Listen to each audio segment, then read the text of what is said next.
ലോക ബാസ്കറ്റ്ബോൾ സംഘടന ഫിബയുടെ coach level 1-ൽ വിജയം കരസ്ഥമാക്കി മലയാളി താരം. മുൻ ഇന്ത്യൻ ടീം ക്യാപ്റ്റനും റെയിൽവേ ഉദ്യോഗസ്ഥയുമായ സ്മൃതി രാധാകൃഷ്ണനാണ് അഭിമാനമായ നേട്ടം കൈവരിച്ചത്. പരീക്ഷയിൽ വിജയം കരസ്ഥമാക്കിയതിലും രാജ്യത്തിന് വേണ്ടി കളിക്കാൻ സാധിച്ചതിലും സന്തോഷമെന്ന് സ്മൃതി രാധാകൃഷ്ണൻ ജനം ടിവിയോട് പറഞ്ഞു. ഭാരതത്തിന്റെ കായിക മേഖലയിൽ എപ്പോഴും മലയാളത്തിന്റെ തിളക്കമുണ്ടാകാറുണ്ട്. മുൻ ബാസ്കറ്റ്ബോൾ ഭാരതത്തിന്റെ ക്യാപ്റ്റനായിരുന്ന സ്മൃതി രാധാകൃഷ്ണൻ ഇപ്പോൾ ലോക ബാസ്കറ്റ്ബോളിന്റെ ഭാഗമായിരിക്കുകയാണ്. സ്മൃതി ജനം ടിവിയോടൊപ്പം ചേരുകയാണ്. എല്ലാവിധ അഭിനന്ദനങ്ങളും ഞങ്ങൾ നേരുകയാണ്. എങ്ങനെ തോന്നുന്നുണ്ട് ആ സന്തോഷവും അഭിമാനവും എല്ലാം? വളരെയധികം സന്തോഷമുണ്ട്.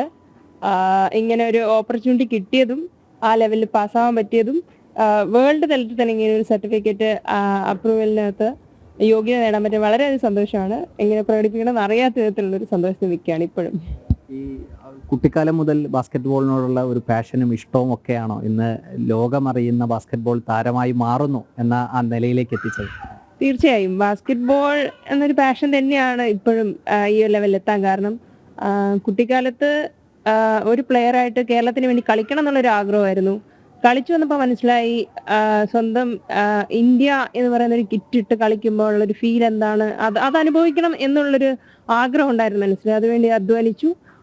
അങ്ങനെ ഇന്ത്യക്ക് വേണ്ടി കളിക്കാൻ പറ്റി. 2014 ഏഷ്യൻ ഗെയിംസിന്റെ ക്യാപ്റ്റൻ ആവാനും പറ്റി. അതിനുശേഷം പിന്നീട് മനസ്സിലായി, കാരണം ഞങ്ങളൊക്കെ കളിച്ചു വളരുന്ന സമയത്തുള്ള അധ്യാപകർ എങ്ങനെയാണോ ഞങ്ങളെ പഠിപ്പിച്ചത് അതേപോലെ ഇനി വരുന്ന തലമുറയ്ക്കും ഇതൊക്കെ പറഞ്ഞു കൊടുക്കണം എന്നുള്ള ആഗ്രഹം ഉണ്ടായിരുന്നു മനസ്സിൽ. അതിനുവേണ്ടി എന്തൊക്കെ ചെയ്യാം എന്നുള്ള ആഗ്രഹിച്ചു. അങ്ങനെയാണ് ഇങ്ങനെ ഒരു അവസരം ഉണ്ടെന്ന് അറിയുന്നതും ഇതിന് അപ്ലൈ ചെയ്യുന്നതും അങ്ങനെ ഇതിനുള്ള യോഗ്യത നേടാൻ സാധിച്ചത്.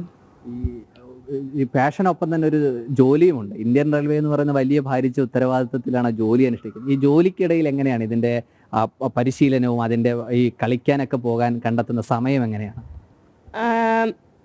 ഇന്ത്യൻ റെയിൽവേസ് എന്ന് പറയുന്നത് ഒരു സംരംഭം ഞങ്ങൾക്ക് വളരെയധികം സപ്പോർട്ട് ചെയ്യുന്ന, സ്പോർട്സിന് വളരെയധികം സപ്പോർട്ട് ചെയ്യുന്ന ഒരു മേഖല തന്നെയാണ്. കാരണം കായിക താരങ്ങൾക്ക് എത്രയോ അധികം കായിക താരങ്ങൾ വർക്ക് ചെയ്യുന്നുണ്ട് ഇന്ത്യൻ റെയിൽവേസിൽ.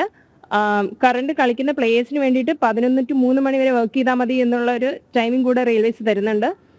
അതിന് രാവിലെ പ്രാക്ടീസ് ചെയ്യാൻ സമയം കിട്ടുന്നുണ്ട്, വൈകുന്നേരം ചെയ്യാൻ ചെയ്യുന്നുണ്ട്. ഇനി അഥവാ ടൈം കിട്ടിയില്ലെങ്കിൽ പോലും ബാസ്കറ്റ്ബോൾ എന്ന് പറഞ്ഞൊരു പാഷനാണ്. അത് ചെയ്യാൻ വേണ്ടി ഞങ്ങൾ എങ്ങനെയെങ്കിലും സമയം കണ്ടെത്തി ഇനി വരുന്ന തലമുറയെ എങ്ങനെയെങ്കിലും ഭാവി തലമുറയെ ഇന്ത്യൻ ബാസ്കറ്റ്ബോളിനെ പരിശീലിപ്പിച്ച് അവരെ ഒരു തലത്തിൽ കളിപ്പിച്ച് കൊണ്ടുവരണം എന്ന് തന്നെയാണ് എൻ്റെ ആഗ്രഹം. ഈ വേറൊരു കാര്യം കൂടി ചോദിച്ചാൽ, ഈ കുടുംബത്തിൽ നിന്നാണ് ഇപ്പോൾ നമ്മുടെ പെൺകുട്ടികളൊക്കെ ഈ ലോകത്തും രാജ്യത്തും ഒക്കെ വലിയ അഭിമാനമായ നിമിഷമുണ്ട്. കുട്ടിക്കാലം മുതൽ ഇപ്പോൾ ബാസ്കറ്റ്ബോൾ കളിക്കാൻ പോകുക എന്ന് പറഞ്ഞാൽ അത് ചാടിക്കളിക്കേണ്ട ഒരു കളിയാണ്. അത് കുടുംബത്തിൽ നിന്നുള്ള എങ്ങനെയാണ് അതിൻ്റെ ഒരു പിന്തുണയൊക്കെ? കുട്ടിക്കാലം മുതലേ എൻ്റെ അച്ഛനാണ് എന്നെ സ്പോർട്സ് എന്ന് പറഞ്ഞ ഒരു മേഖലയിലോട്ട് കൊണ്ടുവരുന്നത് തന്നെ. എൻ്റെ കുടുംബം വളരെയധികം സപ്പോർട്ടായിരുന്നു. ഒരു കാര്യത്തിന് ഇന്നേ വരെയായിട്ടും വേണ്ട എന്നുള്ളൊരു അഭിപ്രായം എനിക്ക് കിട്ടിയിട്ടില്ല. അതുപോലെ തന്നെ കുടുംബം എന്ന് പറയുമ്പോൾ ഞാനിപ്പോൾ വിവാഹിതയാണ്, എനിക്കൊരു മകനുണ്ട്. എൻ്റെ ഹസ്ബൻഡും അതേപോലെ തന്നെ സപ്പോർട്ട് ചെയ്തിട്ടുള്ളൊരു ഹസ്ബൻഡിനെയാണ് എനിക്ക് കിട്ടിയിരിക്കുന്നത്. ഇന്നേ വരെ, അതായത് കളിച്ചു മുതൽ ഈ സർട്ടിഫിക്കറ്റ് കിട്ടുന്ന ഇന്നേ നിമിഷം വരെ എനിക്കൊരു ആഗ്രഹം ഉണ്ടെന്ന് പറഞ്ഞാൽ അതിൻ്റെ ഒപ്പം കൂടെ നിൽക്കുമായിരുന്നു എൻ്റെ അച്ഛനാണ്. എൻ്റെ കുടുംബം, അച്ഛൻ, അമ്മ, അനിയത്തി, ചേച്ചി, ഹസ്ബൻഡിന്റെ ഫാമിലി എല്ലാവരും, അച്ഛൻ, അമ്മ, അനിയത്തി എല്ലാവരും കൂടെ ഒപ്പം നിന്നുണ്ട്. അതുകൊണ്ട് തന്നെയാണ് ഞാനിപ്പോൾ ഇവിടെ നിൽക്കാൻ എന്നെ കൊണ്ട് സാധിക്കുന്നത്. ഹസ്ബൻഡിനെ കുറിച്ച് പറഞ്ഞു, ഹസ്ബൻഡിന്റെ സപ്പോർട്ടിനെ പറ്റി. ഹസ്ബൻഡ് ഇൻഡിഗോയിലെ പൈലറ്റാണ്. അപ്പം അദ്ദേഹത്തിന്റെ ജോലി തിരക്കുകളിൽ ചില സമയത്ത് കൂടെ വരാനൊക്കെ സാധിക്കുന്നുണ്ടാവുന്നില്ലായിരിക്കാം. പക്ഷെ എങ്ങനെയുണ്ട് ആ ഒരു സപ്പോർട്ടാണ്? വളരെയധികം സപ്പോർട്ടാണ്. കുറച്ച് മുമ്പ് വരെ സംസാരിച്ച് വെച്ചതേ ഉണ്ടായിരുന്നുള്ളൂ. എപ്പം ഒരാവശ്യം ഉണ്ടെങ്കിലും ഞാൻ വിളിക്കാറുണ്ട്. ഇതിനെ എത്രമാത്രം സപ്പോർട്ട് ചെയ്യാൻ പറ്റുമോ അത്രമാത്രം സപ്പോർട്ട് ചെയ്യുന്നുണ്ട്. എല്ലാ കാര്യത്തിലും എല്ലാ രീതിയിലുള്ള സപ്പോർട്ടുണ്ട്.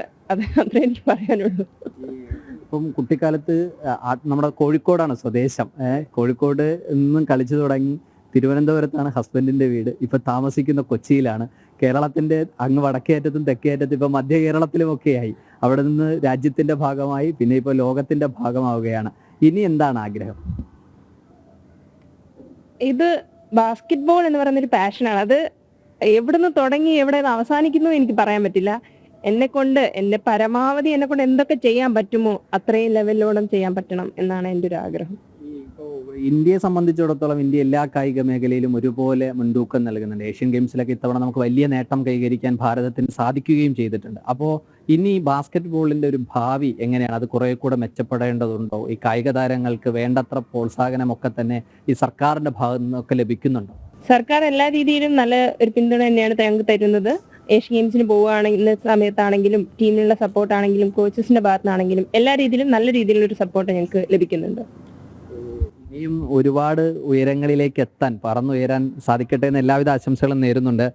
ഭാരതത്തെ സംബന്ധിച്ചിടത്തോളം കായിക മേഖല എപ്പോഴും അഭിമാനമായ നേട്ടങ്ങൾ കൈവരിച്ചിട്ടുള്ളതാണ്. ആ നേട്ടത്തിനൊപ്പം ഇനിയും സ്മൃതി രാധാകൃഷ്ണന് ഒരുപാട് ഉയരങ്ങളിലേക്ക് എത്താൻ സാധിക്കട്ടെ എന്ന് ജനം ടിവിയും ആശംസിക്കുന്നുണ്ട്. ക്യാമറമാൻ സന്തോഷ് തിരുമലയ്ക്കൊപ്പം അഖിൽ പാലോട്ടുമഠം, ജനം, കൊച്ചി.